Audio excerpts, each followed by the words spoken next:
Hey guys, welcome back to Seller Sessions. We bring back Bryan Bowman in the chair. This time, instead of speaking about funnels, we're going to have a chat about Facebook.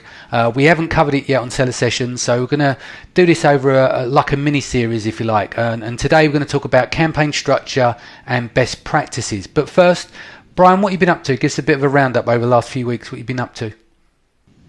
Oh, man.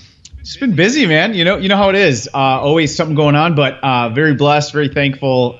Things have been great, and I've been doing a lot of work on the Eecom underground side. So that's, as you know, and a lot of your audience is in the group. Yeah. So that's the training side of our business, and it's growing like crazy. Doing creating a lot of content there. I go live every single day. Well, you're going to say you're the Gary V of Amazon and commerce, aren't you? He does social media. It's wild, like every day, and a lot of times I'll make the notification, hey, get reminder, I'm going to go live, and really I don't know what I'm going to talk about until 10 minutes before. But it's fun. It's been amazing to connect with the audience. So yeah, I've been growing that. Just launched a new mentorship and accountability program, kind of like a mini mastermind, a monthly program called the Eecom Underground Insiders. So I'm very excited about that. But yeah, just always progressing, man. It's not about perfection. It's about progression. So exactly. I'm excited. Sounds good. Right. So for those of you that are interested in Facebook, you may be up and running already, or you may want to get going. So we're trying to ease in here and trying to look at some best practices. So talk us through campaign structure. So take it from the top for us, Bryan.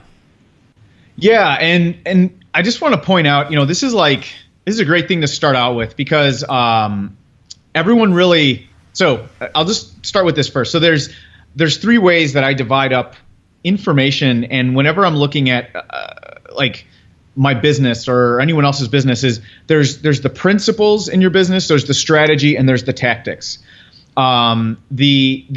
The principles are the things that like your business stands for. It's your message, it's your positioning, it's your promise to your audience, it's your big idea. If you sell coffee, who is your ideal customer, and what do you want them to feel when they drink this? And that's the principle of your business. Like, why are you doing it?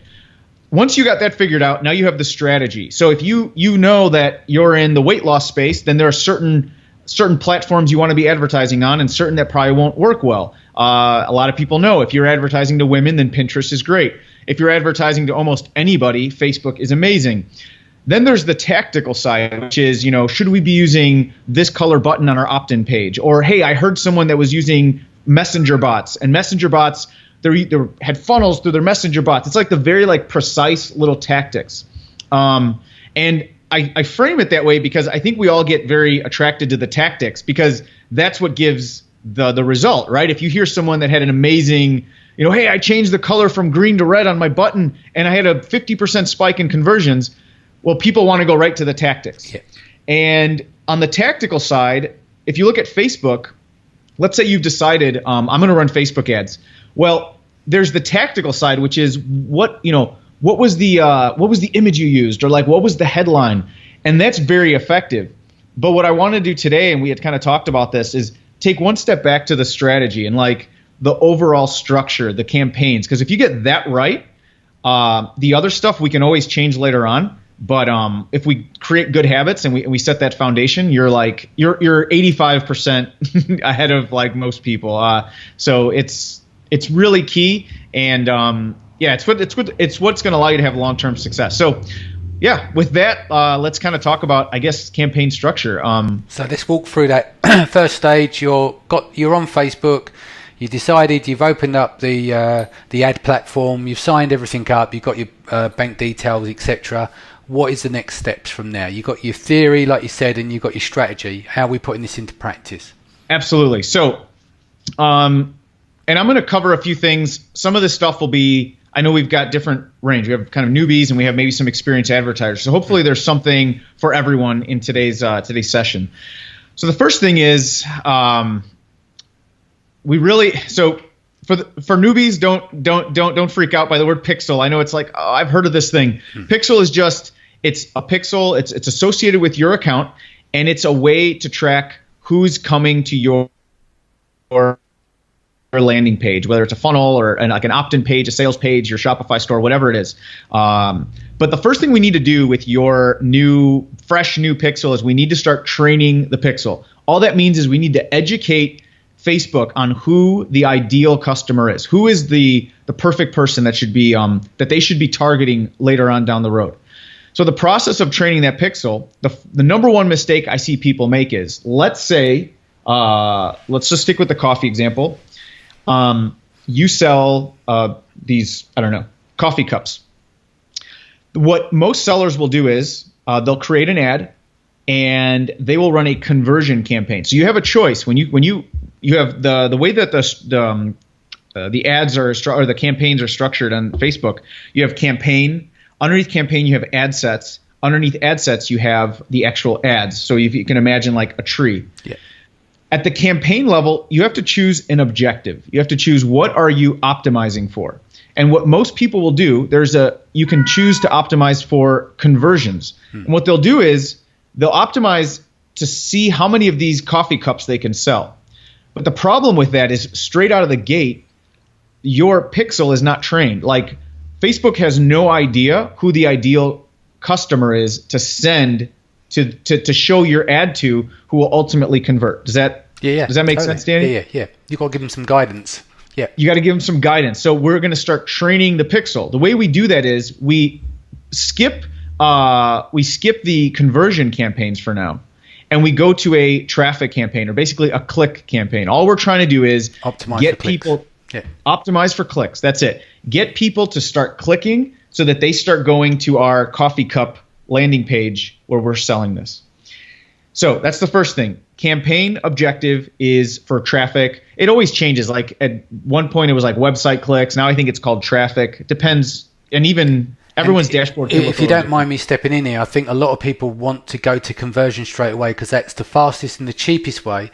And sometimes because they've not warmed up the audience, they get bad results, and maybe that turns them off because they've tried to jump from the top of the funnel to the bottom too fast. Totally. Like 100%, Danny. And that happens all the time where people say, I tried Facebook ads. I got no conversions, or it was costing me $60 to convert on a $19 product. Mm-hmm. It's a waste of money. It doesn't work. So the first thing is we have to train the pixel. So we're going to send clicks at first. And what that'll do is we'll start getting conversions from this. As we start getting conversions, the pixel starts getting trained. Now, there's all kinds of different theories on when is it officially trained. I've heard some people say once you have 100 conversions off of a traffic campaign, you're good to go. The pixel is pretty well trained. I've heard as high as 1,000. So I use 300. Like that's the number we use. Obviously, the better your sample size, the more conversions, the more it's going to start to converge, and the more trained it'll be, the better your lookalike audiences will be, all that stuff. Yeah. But for now, let's use 300 because that's the number that I choose. When I get 300, now the pixel is getting educated.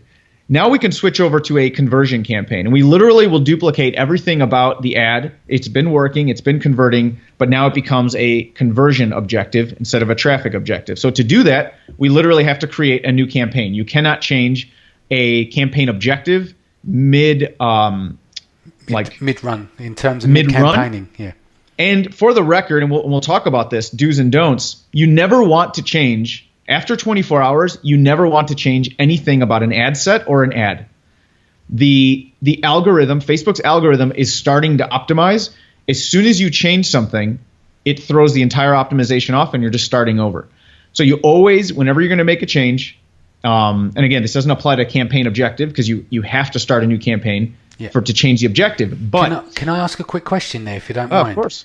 With that in mind, is that why some people seem to optimize their campaign where they're going, well, let's just say it's mainly men buying the product, so they cut out women, but suddenly they're seeing their conversions are going down and their costs going up? Because what you're saying there is that when they're tweaking their campaign way too early, Facebook's algorithm had not time to work on this, and it's resetting every time you change, therefore it's having an impact on your conversions. Yeah, and who knows? I mean, Facebook's always changing. So full disclosure, literally tomorrow this could be different. But right now we know it takes about 72 hours for the algorithm to optimize. Mm-hmm. to start optimizing rather. Yeah. And you want to leave that uninterrupted. But once it is starting to optimize, now it's figuring out, it's optimizing for whatever your objective is. Exactly. If you decide you're like, oh wait, men are actually converting cheaper, or the clicks are cheaper, and you cut women out mid-run, throws everything off. So what you want to do is duplicate that ad set and then split it out. And we can talk all day about sort of age and demographic and like gender and how we split that out. But the big takeaway is never edit a campaign mid or an ad or an ad set mid-run. Yeah. Okay, so where do we leave off? So we have we're starting to get conversions. We switched this over to a conversion campaign. We're at about 300 conversions. You can do it at 100. I've seen better results at 300, and obviously at 1,000, that's even better. But for a lot of us, 1,000 conversions may seem like a long way away. I was going to say, what benefits, like for the audience, when we say, 100 conversion, 300 conversions, they're spending money. So we know the end goal is, but what are the guys in between? It's like, well, I'm spending this money, but what for? How do we notify the audience the benefits of spending that money over to here? Because the amount of conversions, which mean they're going to need a budget, aren't they? What would you say is, how do we bridge that gap over to the conversions? Yeah. So in terms of the question is in terms of what's the end goal? And yeah. So basically, we know that what we're trying to do is we're trying to train the pixel. But what I'm probably trying to say is how much budget should we allocate roughly? Because you've got the training process and the conversions, yeah. So we know that this is going to work on a product that's got to be repetitive, not like a 3-week campaign to promote X that's going to go away after, because the value is going to be lost. So imagine this is an Amazon product that they're promoting, which they're looking to have a life cycle of at least 3 years. That's where that investment comes from, isn't it? Because you're looking for the payoff later. Yeah, that's a great point. At the end of the day, we want to be able to have a huge audience that we can promote this product to, and it's an evergreen product, there you right? go. Yeah. So we're building the audience with this. The click campaign is based around the audience. Great. Okay. Yeah. Yeah, and if it's something it's like short term, for example, whenever we're running ads for like a webinar or something that it's like we've got 2 weeks, or there's a product launch that we have a 4-week time frame, we're going to do a little different, and we're going to break some of the rules because we got to scale fast. Yeah. But if this is a long-term play for a brand of mine, remember, I'm not just training the pixel for coffee cups. I'm training the pixel for my coffee niche, my coffee brand. Yeah. And my pour overs and my mugs and whatever, all the stuff I have, I'm trying to really optimize for this avatar, this customer. So ultimately, what training your pixel allows you to do that maybe convert really well. But ultimately, what I want a pool of 5 million people that will convert consistently without an increase in my cost per conversion. Yeah. The way that you get there is, the better you train that pixel, you can literally get to the point where you tell the algorithm, or you tell Facebook, run this campaign. You don't choose any interest targeting. A lot of us know we can choose, coffee lovers and people who I love coffee and all that. You can literally, though, if the pixel is trained well enough, you can say, target men between 25 and 65. Go. Like literally, you can go that broad. Yeah. But that comes with a lot of training. But when the pixel gets that well trained, I'm going to throw out a number that's probably going to scare some people, but it's not. It just takes a little time. That's all. But I mean, you get to 8,000-10,000 conversions, and I want to talk about conversions for a second. What I mean by that too, because it's not necessarily a sale. Yeah. But once you get to that point, literally, you can go broad with it, and Facebook knows who to show your ad to. Yeah. So that's the end game of all of this. So I want to talk really quickly about conversions, and one of the hacks that I use for creating really good lookalike audiences in my niche. Yeah. Conversions, obviously, the ultimate goal is the sale, but if you are in the coffee niche, maybe it's 7 secrets to the best coffee you've ever had, and it's just a lead magnet. And a conversion in this case is just getting them to opt in. Yeah. So for me, we think of exchange of currency as like money, but for me, an email or them giving me a phone number or whatever it is, like that's currency. That's valuable to them, and they're giving that in exchange for my information or my product. Yeah. So if I want to consider that a conversion, this is one of the ways we've been able to create really, really good lookalike audiences quickly. We run a campaign, like same way we said, we start at likes. For our lead magnet, 7 secrets to amazing coffee this, in less than 24 hours, whatever, guaranteed. Free lead magnet, we get 300 opt-ins on that. Those are conversions. Now we create a lookalike off of that, and then we kind of repeat the process. So we create a duplicate audience on that, like a lookalike audience. Then we start getting more conversions at a lower cost, because that's like a very good lookalike. And now we can get, getting 300 conversions on that lookalike is actually a lot faster. So now it's like a quick way to train the pixel on this avatar. It's not quite as good as a sale, but it's very effective. It's one of the kind of the first hacks I ever used to create really solid lookalike audiences for e-commerce products. Yeah. It's using an information lead magnet. So basically what we're saying, overarching effect, is the first stage is what we're doing is, instead of going after a cold audience, we're creating a warm audience to then do the real conversion on the back end for. Yes. Exactly. And we'll talk, I think in session number 2, we'll talk about really understanding the traffic temperature, because that's going to influence the ad. Basically, the ad that says 50% off today only, buy your coffee mug, is a lot. That ad, you're going to show it to someone, to a particular type of person or particular point in the traffic temperature versus, have a hard time getting up in the mornings and more of a kind of a colder traffic message. But we'll talk about that on the next session, I guess. Okay. And then the next phase, what are we doing from here? Right. So we understand how overarching goal with campaign. Yeah. Now let's talk about your ad sets. Yes. Yeah. So this is like cardinal rule, like number 1, please. Please, I only want you to have 1 ad per ad set.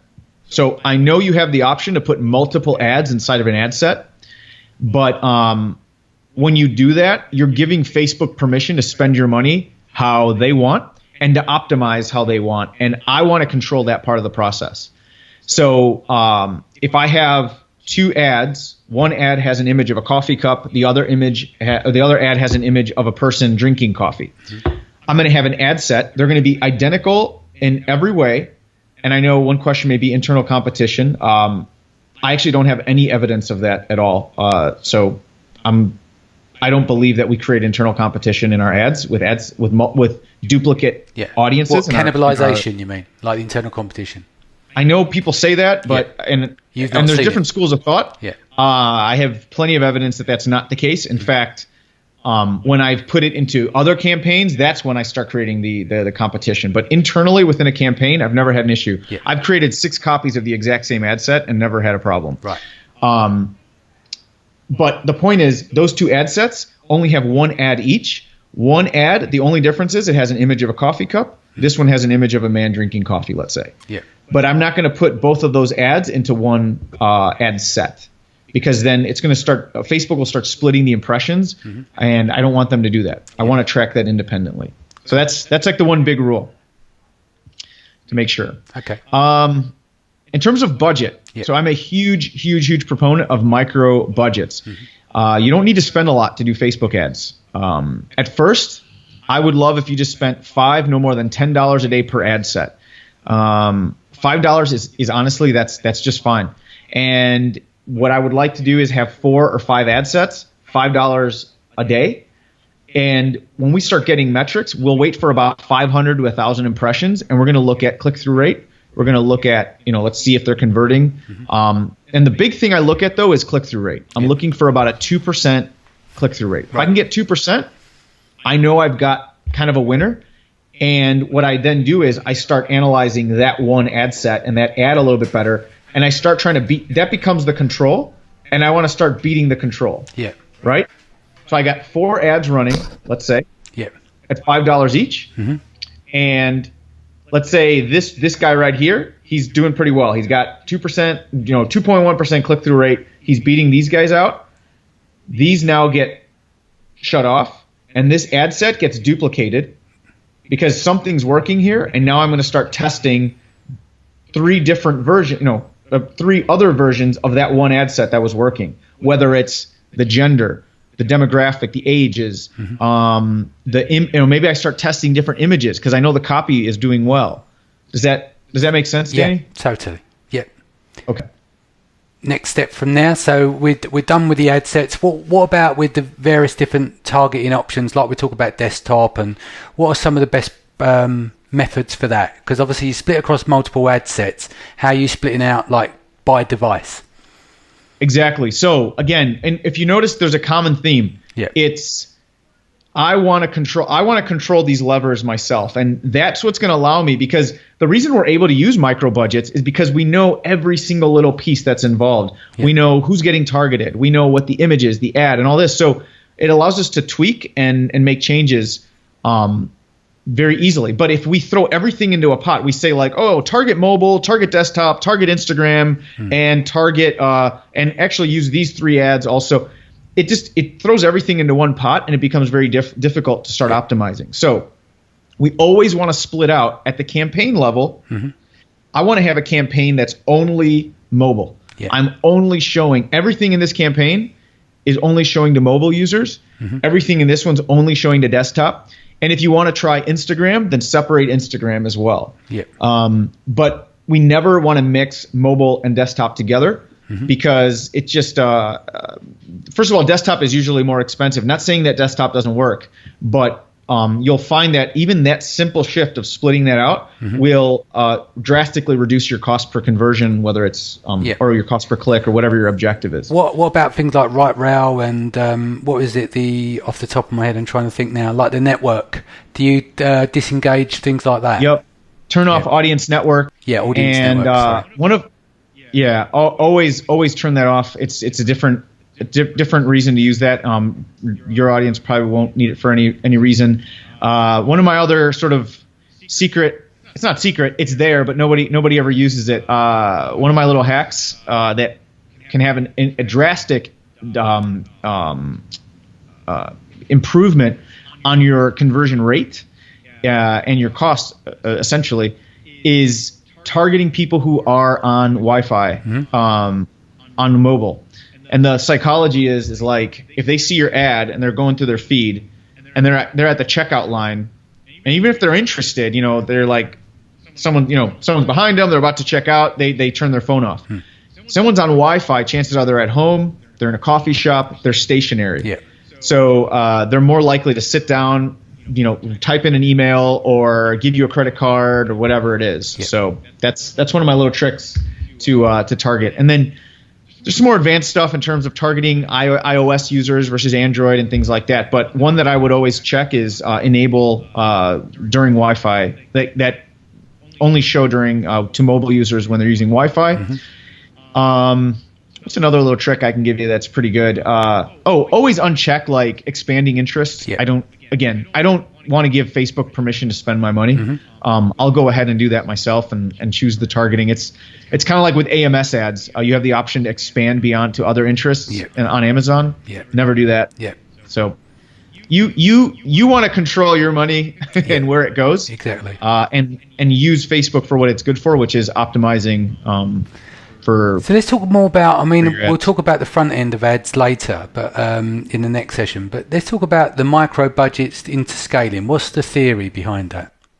Yeah, so one of the best examples, John Parks, he runs all of Russell Brunson's traffic. I'm part of Russell Brunson's high-end mastermind. It's amazing. Amazing. I've made some of my dearest friends there, and one of the perks is you get access to like all of Russell's people. And I'll meet regularly with John and talk Facebook ad strategy and stuff. And he has a great analogy that I took from him, is that the Facebook algorithm is walking backwards, basically. Mm-hmm. And you want to give it, if you look at the slope, let's say that's your ad budget being increased. Yeah. So you start with a micro budget, and one thing that people do is they'll go from $5 to like $50 or $5 to $1,000 a day or something like that. So first of all, if you go $5 to $1,000, your account will get not shut down immediately, but it will get blocked and it'll be under review because Facebook's going to freak out. Like the algorithms will say, wait, you're spending way too much money. Is there fraud? What's going on? Are you spamming people? So that's a big no-no. But even going from 5 to 50, what happens is in this analogy, it's walking backwards. It's kind of like you're putting this wall, like you've all of a sudden you've taken the slope of this hill and you've gone like that. And it basically just bumps up against this wall and it freaks out. It like doesn't know what happened. And it just totally resets the algorithm. And this happens to so many people. They're like, it's probably one of the most common things. If you go into like the Facebook advertising circles is, man, my ads are running really well. I upped my budget and the whole thing fell apart. So the rule of thumb is you want to increase no more than 20%. And that adds up over time, right? If you start at 10, then you're at 12, then you're at, 14, now you're at whatever, 16, 17. So every day, you want to add about 20% to your daily budget on that ad set. Right. Now, if you're running go ahead. Yeah, go on. I'm agreeing with you. Yeah. So if you've got 4 ads at $10 a day each, you're at $40 a day. You increase each one. Now you're, whatever at 48. And I mean, pretty quickly you can start scaling that up. But you want to be really mindful of that because that probably is like the number one mistake I see with scaling up ads. But the big thing I feel like sometimes I'm a little bit of an evangelist for Facebook ads. I've just seen how well they can do when you get the structure right and then you get the front end right in terms of the messaging and understanding who you are talking to, which we'll talk about in the next session in detail. But when you get those two pieces working correctly, the mechanics and like the messaging, Facebook's it's super, super effective. And they're rolling out all, and we're just talking about the fundamental Facebook stuff. Right now we're doing a lot with like messenger bots and the open rates on those things are insane. Like we're getting like 92% open rates on messenger bots compared to like 15% on email. So Facebook's always evolving, and I just think it's something everyone who's in e-commerce, the info guys, man, they've known Facebook for a long time. The internet marketers, they've been using it, but a lot of us in the e-commerce space, a lot of us are just behind, which is good for all of your listeners right now, because literally it's a blue ocean for a lot of us in the e-commerce space that it hasn't been tapped into. I think the biggest divide that Amazon sellers are having is that you've got searchers on intent on Amazon using the on Amazon platform where all the audience is there. So all they're doing is creating visibility. The traffic's delivered. Whereas Facebook, you're trying to do a pull effect, really, is that you're trying to disrupt the conversation they're having on Facebook to look at what you're doing and then taking them away from Facebook in some cases in terms of the conversion. And there's a lot more steps in between. So it's good to educate the difference between the two, because you're not going to have the same conversion rates that you do have on Amazon for your sponsored ad campaigns or your AMS campaigns as a Facebook campaign, because they are different. There's different attributes to the funnel, the targeting and everything else, but obviously we'll get into that a lot more. Is there anything you want to add before we wrap up today?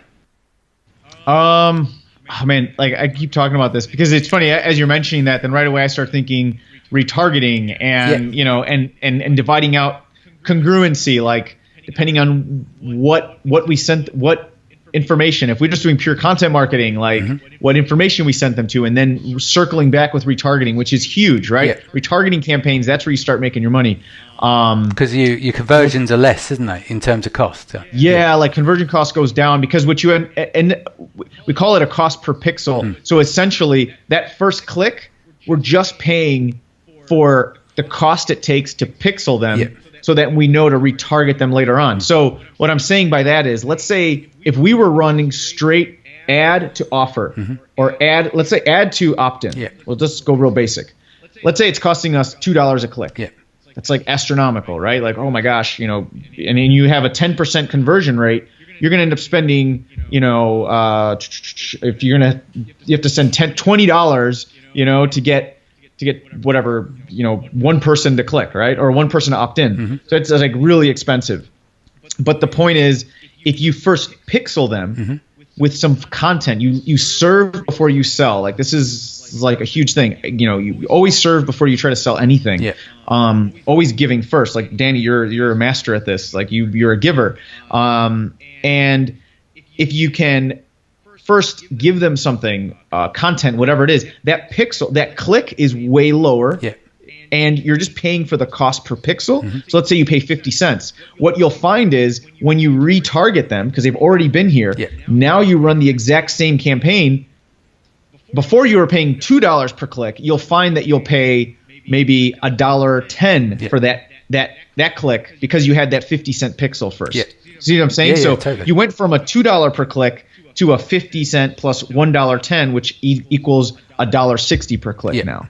And that's a warmed up audience. So the conversion rate's going to be higher. Instead of 10%, you'll have 18% because they're warmed up now. But anyway, that's well, it's like Google AdWords with remarketing, retargeting. It's the same attributes because obviously a lot of people have copied AdWords from the very beginning. They've got the most sophisticated system, and then obviously all these different platforms have taken on those, but then developed them for their audience. But we can go into that. Maybe a third session can go into retargeting. You know, so. I think we should because it's such a critical part of the piece, and it really is what starts separating sort of the adults from the kids on Facebook. You were going to say the men from the boys, but we couldn't leave the ladies out. So man, on that, I don't want to get you in any trouble. Right. I have three older sisters that have been kicking my ass since I was like 7 years old. So I learned. No worries. Right. Where can people talk about the group, the dailies, what you've been doing? Yeah. On Facebook, group name again is Eecom Underground for people to search. Eecom Underground. I made it easy. So if you just want to go straight to the group, if you go to just joinecomunderground.com, it'll take you basically straight to our private Facebook community. You can obviously request to join. We'd love to have you. Every day I go live for about 5 to sometimes 20 minutes, but every day at 3 p.m. Eastern, I go live and I share some e-commerce concepts or strategies. And we're growing like crazy. And what I'm most excited about right now, and you can get information in the group, is we started the Eecom Underground Insiders. It's a monthly membership. We have a lot of cool stuff. So it's a live Q&A with me every week. We have a monthly no-pitch expert interview where they literally come on. It's just pure value, and we get to just sit at the round table with them and ask them questions and learn from them. These are people who are part of my high-end masterminds, my network. Even people, like Danny. Like Danny doesn't know, but he's going to be on there. And we just want to learn from them. And then we also have obviously a private group just for the folks who are part of the Insiders group, and it's really meant to be mentorship, accountability. Just peer-to-peer support. And I've been in so many masterminds, and I've grown leaps and bounds in every part of my business and just my understanding and energy and focus and all these other things that I wanted to offer that at like a lower cost package. So that's the thing I'm most excited about. But just go join ecomunderground.com. You could check out our free Facebook community of just passionate e-commerce sellers. Fantastic. Again, Bryan, thank you very much for coming on. Look forward to getting you back on in a few weeks to do part 2 and part 3. Guys, if this is your first time to Seller Sessions, click on the subscribe button below. Again, thank you very much for your time, and we look forward to seeing you next week. Again, thank you, Bryan. See you soon. Awesome. Thanks, Danny.